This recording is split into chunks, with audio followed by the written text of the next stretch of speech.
Being fascinated by the swirling energy and motion in the foam in a cappuccino or the cream in a coffee, how do I go from that to this?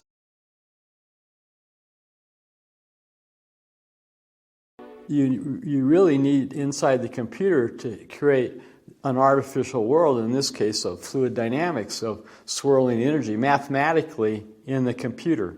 And then you need to turn the knobs for the turbulence and the injectors of fluid, so they hit and bang into each other and they swirl around. You have currents and things, turbulences and obstacles and whatnot. And but it's all mathematical. It's all simulated in the computer.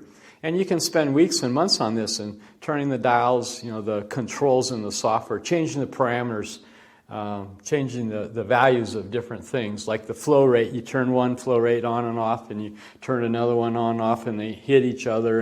And you can do hundreds of these. Every time you hit the run button, you get one. And I just happened to pick this one because I was just fascinated by it.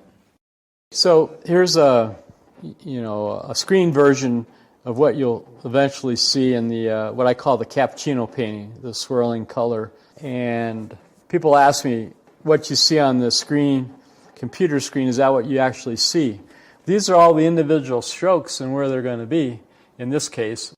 But every time you run this, because it's a dynamic system, it's going to change. So you've seen the cappuccino painting. So I just changed a few parameters and hit the run button, and so here's a whole nother painting, for instance.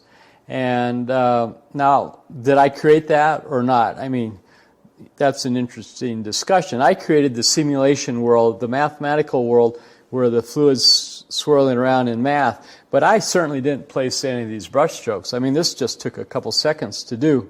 And then you just hit the press button and it goes over there.